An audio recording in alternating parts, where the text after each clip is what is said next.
He put a coat of armor on him and a bronze helmet on his head. David fastened on his sword over the tunic and tried walking around because he was not used to them. I cannot go in these, he said to Saul, because I'm not used to them. So he took them off.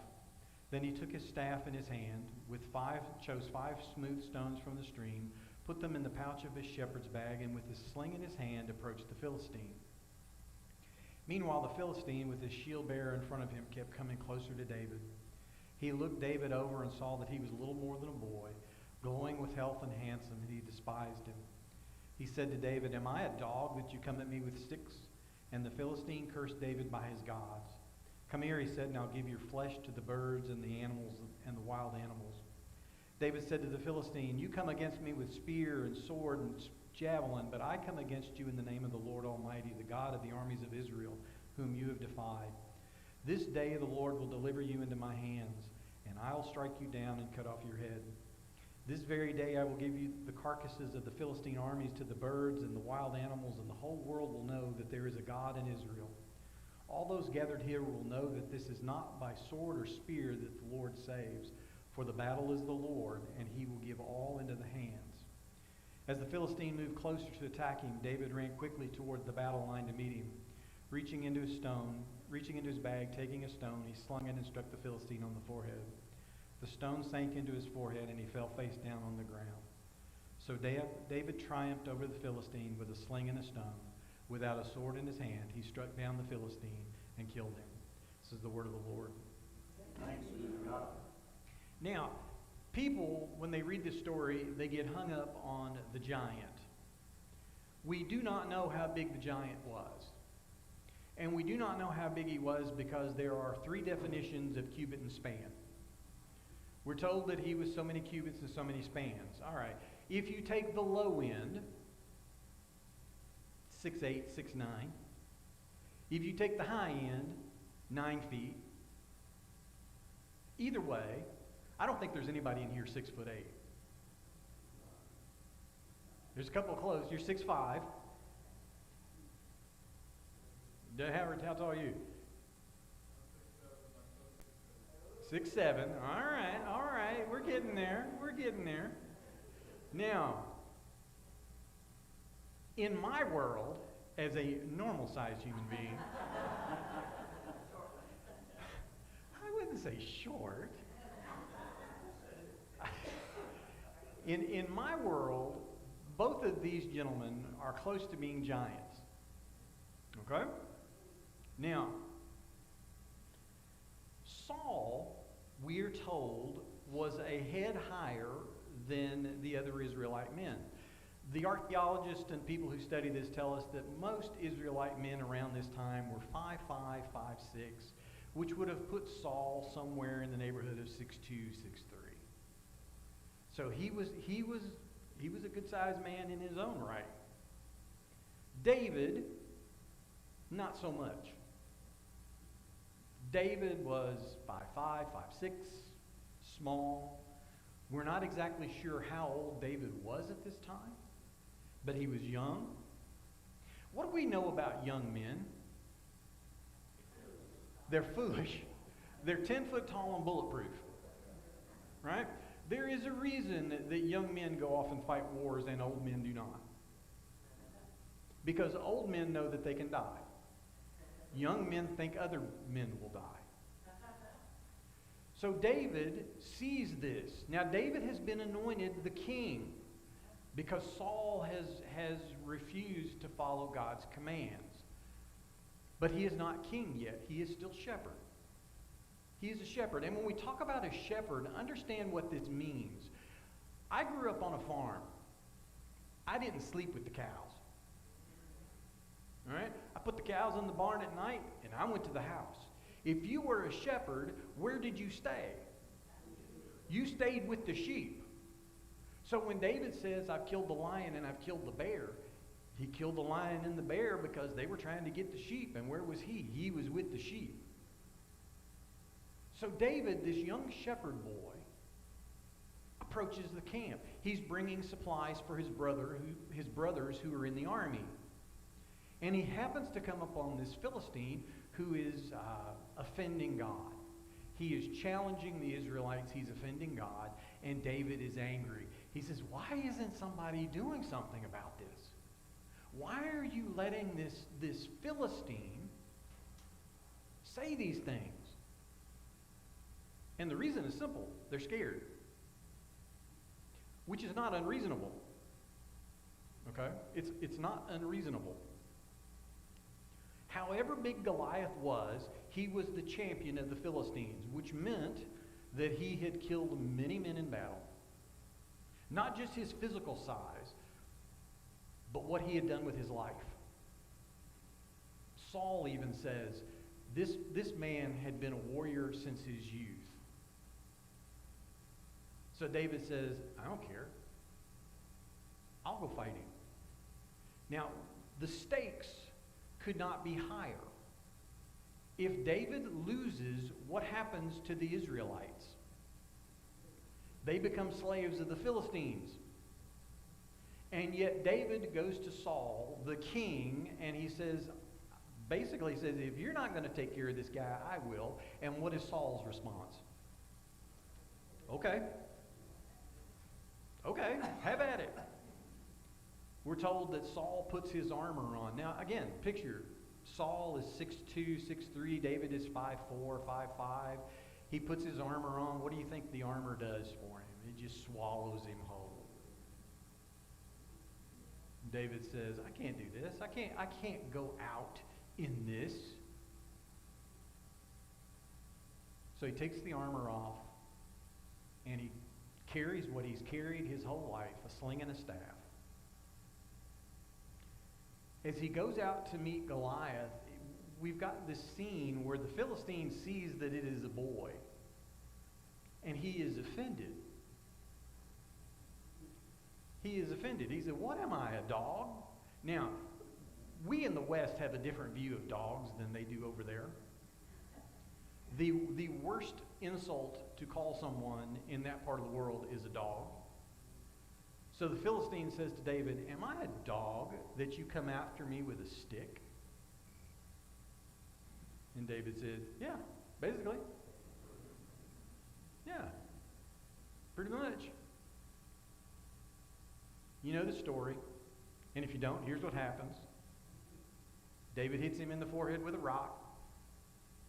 The Philistine falls down. There is some biblical debate as to whether he was actually killed with a sling or when David cut his head off. But it doesn't matter. He's dead. Dead is dead. The Philistine is dead. And the boy, whose trust was in who? God, triumphed. That's the point of the story. The point of the story is not the size of the giant. The point of the story is not how big the cowardly king. The point of the story is not the size of the hero. The point of the story is who David put his trust in. There is a reason that God chose David to succeed Saul. Because David was the youngest of his brothers. He was not the biggest. He was not the strongest. He was the baby. He was the baby. And what you and I have to get through our heads is that what the world views as strength is not the same thing that God views as strength. Show me one time in the Bible where God picks the best and the brightest. He doesn't. He picks the least. Because what is God trying to show to us today by picking the Davids of the world instead of the Sauls of the world? That the powers, he's in charge. That the power is God's, not his. Now, ask yourself a question. What Goliaths have you come up against in your life? We all have struggled against something or someone at some point in our lives. And if our only hope is our own strength, we will fail. We will fail. Because our strength is limited. Have you ever been to the end of your rope? Have you ever been where you couldn't put one foot in front of the other? Have you ever been where you're so tired, you're so wore out, you're just finished? You're finished. I don't care what it is. Maybe it's a relationship, maybe it's an illness, maybe it's a family situation, but you're finished. You're done. You're done.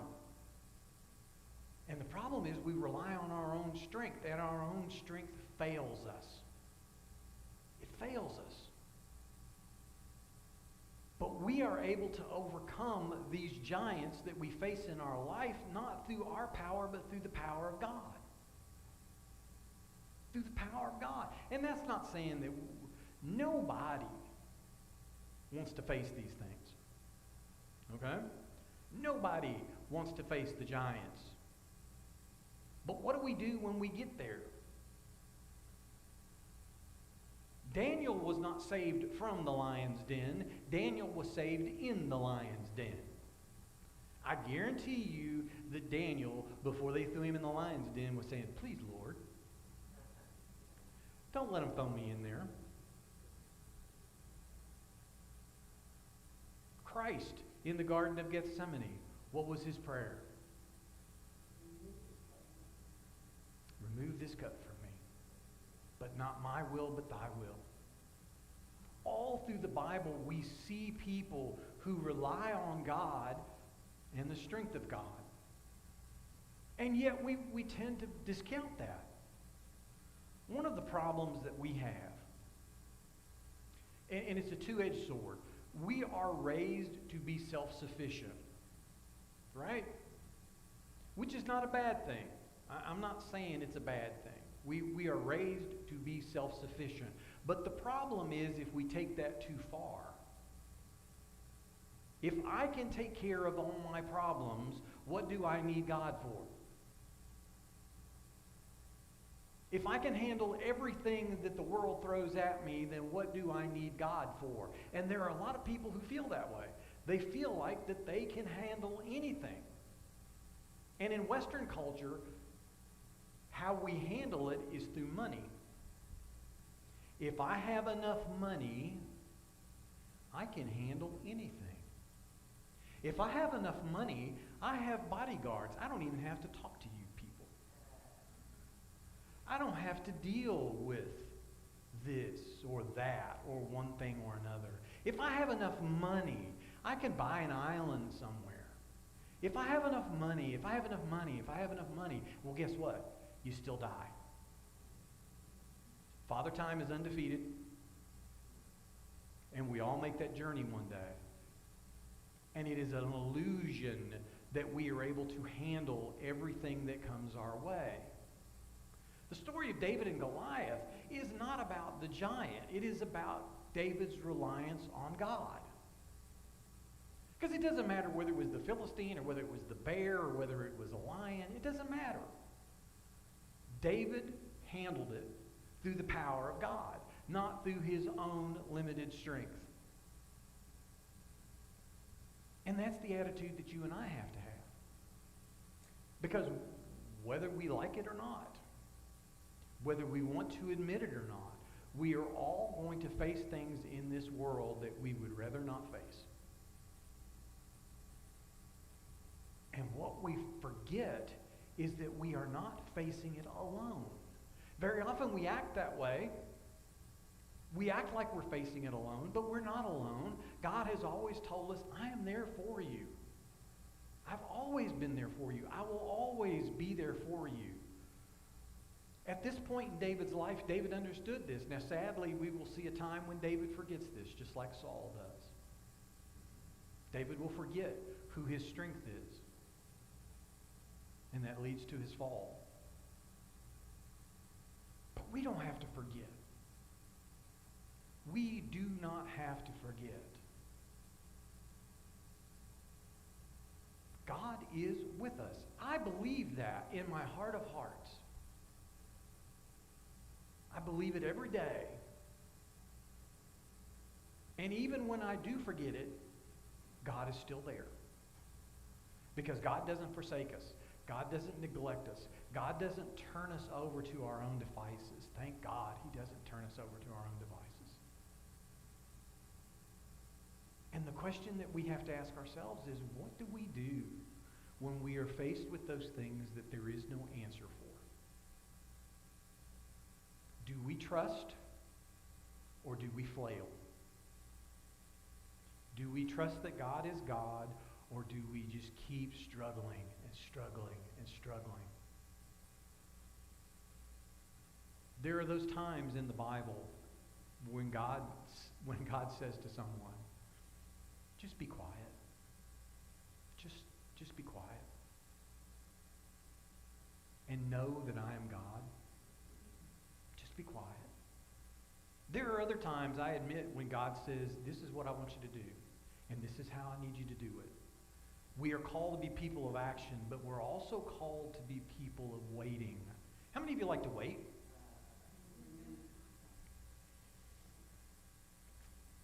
There are those times when God says to his people, just wait. Just wait. Doesn't mean that he's not with us. Doesn't mean that he's forsaken us. Doesn't mean that he's forgotten us.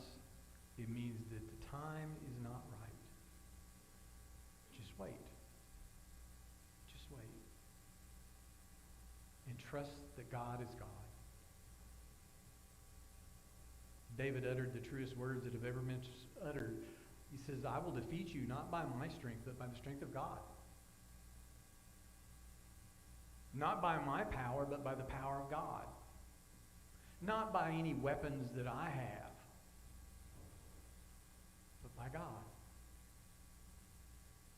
So as we go through this life, as we have good days and not so good days, as we face things that we would rather not face, don't face them alone. When you face them alone, it's because you've chosen to. Don't face them alone. Trust that God is God. The same God who gives us life here, who gives us life in eternity, the same God who has always been God, is there for us, no matter what we face, no matter how big the challenge seems to be. God is still God. Amen. Amen.